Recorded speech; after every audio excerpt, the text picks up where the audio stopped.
Assalamualaikum warahmatullahi wabarakatuh. Saya Wahyu Setiawan Raharjo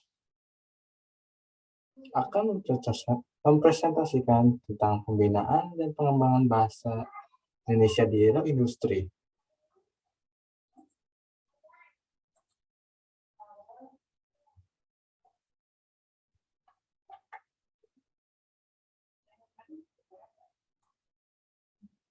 Beberapa waktu lalu, para ilmuwan di pusat penelitian di Almende telah berhasil menjalankan kalkulasi komputer kuantum yang paling rumit hingga saat ini.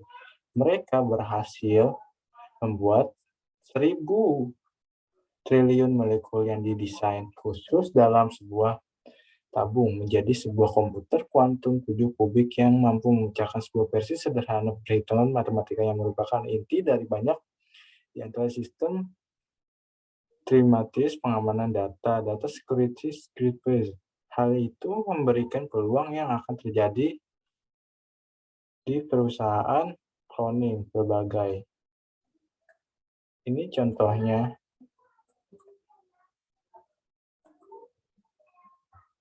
Dan selanjutnya yaitu objek ilmu pengetahuan tidak terkecuali dalam pengembangan bahasa, khususnya pengayaan kosakata Karpus Indonesia. Oleh karena itu, diperlukan pemikiran baru, yaitu pengembangan pengkloningan kosakata dari bahasa resmi yang digunakan Perserikatan Bangsa-Bangsa atau yaitu disebut juga PBB, yaitu Tiongkok, Inggris, Prancis, Rusia, Arab dan bangsa Spanyol ke dalam bahasa Indonesia. Ini akan menjadi lompatan baru dalam kosakata bahasa Indonesia dengan aplikasi baru berkecepatan komputasi kuantum seperti di atas. Perlu adanya terobosan eksperimentasi, ahli teknologi informasi perlu diajak berpikir untuk merancang penangkapan miliaran kosakata yang melayang di dunia cyber ini. Bagaimana kosakata yang melayang tersebut dapat ditangkap melalui aplikasi tertentu, pengembangan bahasa perlu diarahkan ke berbagai aplikasi baru. Ini merupakan sebuah pemikiran di era revolusi industri. Nah, ini contoh-contohnya teman-teman. Selanjutnya yaitu bahasa merupakan alat komunikasi yang dipergunakan manusia untuk saling mengenal satu sama lain. Melalui bahasa, pemikiran manusia tentang berbagai hal dapat disampaikan sejak peradaban manusia dimulai. Bahasa pun telah melekat mengiringi kehidupan manusia. Bahasa merupakan kekayaan yang tak ternilai harganya. Indonesia dikenal sebagai negara yang memiliki bahasa daerah yang beragam menurut data yang ada. Pengembangan pembinaan bahasa Kementerian Pendidikan Kebudayaan Indonesia memiliki 652 bahasa daerah. Hampir setiap daerah mempunyai bahasa daerah yang tersendiri yang tersebar di 34 provinsi. Selanjutnya yaitu bahasa Indonesia berasal dari bahasa Melayu yang telah lama dipakai sebelum bangsa Indonesia lahir.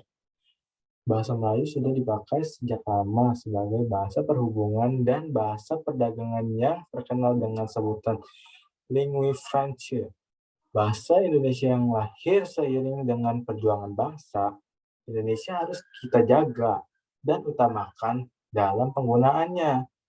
Kita tidak ingin seperti negara lain, sebut saja India, yang memiliki bahasa nasional tetapi tidak mampu menjaga eksistensinya, bahasa nasionalnya, dan menyatukan ratusan bahasa daerah yang ada di negaranya. Nah, ini contoh-contoh orang Melayu.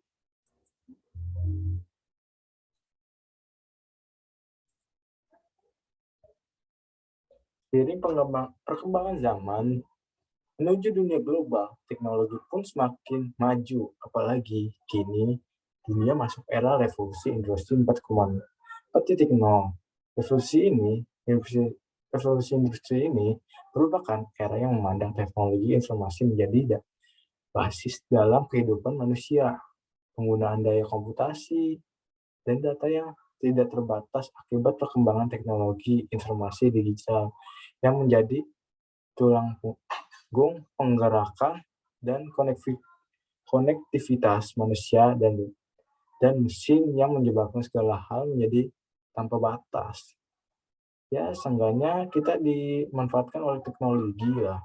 Teknologi informasi pun kini menjadi saluran utama yang mendominan kehidupan manusia dalam membangun eksistensi dalam segala ruang, termasuk dalam pembelajaran bahasa Indonesia, bahasa Inggris, dan lain-lain. Revolusi industri keempat melibatkan sistem cyber fisik yang melampaui sekedar otomatis dan komputerisasi. Kemajuan teknologi termasuk era digital ini berdampak pula dengan komunikasi manusia yang menggunakan bahasa sebagai medianya. Media sosial pun turut meramaikan era disrupsi teknologi ini. Sekian, terima kasih. Sampai jumpa kembali.